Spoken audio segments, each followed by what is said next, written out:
En esta parte vamos a describir los estados fundamentales de los átomos. Vamos a tratar algunos estados fundamentales de algunos elementos y vamos a ver qué implica y cómo obtener los estados fundamentales. Primero hay que definir qué es un estado fundamental. Eh, por una cuestión natural, la naturaleza intenta agruparse en el menor estado de energía posible. El estado fundamental de un electrón o partícula es el estado de menor energía que el electrón puede ocupar en un átomo. Esto significa que el electrón está en el orbital en el que más cerca está del núcleo y que tiene la menor cantidad de energía. El estado fundamental de un átomo es la combinación de los estados fundamentales de todos sus electrones, también cabe destacarlo. Para encontrar el estado fundamental del átomo necesitamos conocer su configuración electrónica. Y la configuración electrónica se obtiene a través de lo que se llama el método de la lluvia. Una ejemplificación está en la imagen que está ahora en pantalla, en donde se ve cómo se utiliza el método de la lluvia. Eh, para utilizar el método de la lluvia, tenemos que utilizar tres reglas. Una es el principio de Aufbau, que establece que debemos llenar los orbitales desde el nivel más bajo al más alto de energía. Esto significa que empezamos con el orbital 1s, luego pasamos al orbital 2s, luego los orbitales 2p y así sucesivamente. Como vemos en la imagen que se pasa de forma diagonal. También tenemos que obedecer el principio de exclusión de Pauli, que establece que en cada orbital pueden contener hasta dos electrones con espines opuestos, y la regla de Hund.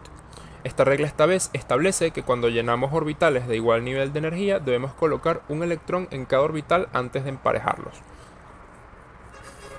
Esto significa que debemos distribuir los electrones lo más posible en cada subcapa. Los orbitales se van a organizar en cuatro tipos según el número cuántico azimutal S, P, D y F. Cada tipo tiene una forma diferente y puede contener un número diferente de electrones.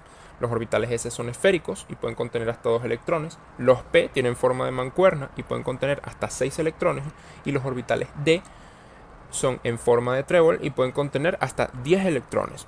Los orbitales F son de una forma compleja y pueden contener hasta 14 electrones.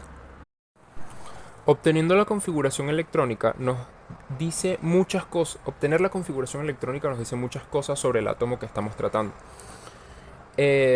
Nos dice cuántos electrones de valencia tiene un átomo, los electrones desapareados, también nos dice cuál es el estado fundamental. Que cabe destacar que el estado fundamental no siempre es el mismo que su configuración electrónica. A veces puede darse el caso que haya un estado excitado, el cual trataremos en la siguiente sección. Sin embargo, aquí podemos ver configuraciones electrónicas de materiales como el helio y el litio. Vemos que el helio tiene dos electrones, 1s2 sería su configuración electrónica. Vemos que ahí también vemos los números cuánticos principales, los cuatro números cuánticos principales. Vemos que obedecen la regla de exclusión de Pauli. Vemos que a pesar de que tienen los números n, l y m iguales, el número spin es distinto. Y también vemos el litio, que vemos que tiene tres electrones, tiene 1s2 y 2s1. Vemos que también estos obedecen la regla de exclusión de Pauli, puesto que ninguno de ellos tiene los mismos tres números cuánticos, los mismos cuatro números cuánticos, perdón. Y finalmente podemos hablar del estado excitado de un electrón. Como habíamos dicho, el estado fundamental no siempre es el mismo que su configuración electrónica. En la imagen podemos observar dos configuraciones electrónicas para el carbono. Una que tiene 3 electrones en los orbitales P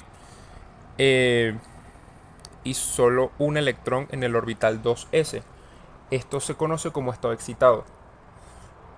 Una forma de excitar un átomo es calentándolo, como por ejemplo lo que ocurre con los fuegos artificiales, donde distintos elementos se mezclan y se encienden para producir chispas con colores. Otra forma de excitar un átomo es iluminándolo con luz. En particular puede ser la luz láser. Esto es lo que ocurre en las excitaciones de carácter óptico para los metales alcalinos, que son elementos con un solo electrón en su capa más externa.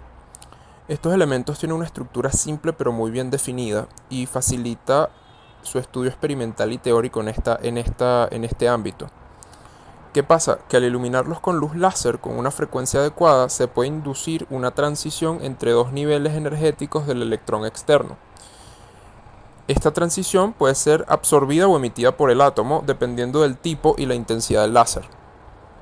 Estas excitaciones tienen muchas aplicaciones en física atómica y óptica cuántica.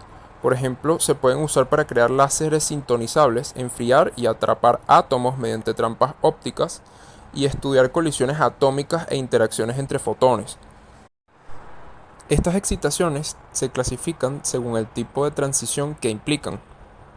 Por ejemplo, si el fotón cambia el estado electrónico del átomo o la molécula, se habla de una excitación electrónica, y si el fotón cambia el estado vibracional o rotacional del átomo o la molécula, se habla de una excitación vibracional o rotacional.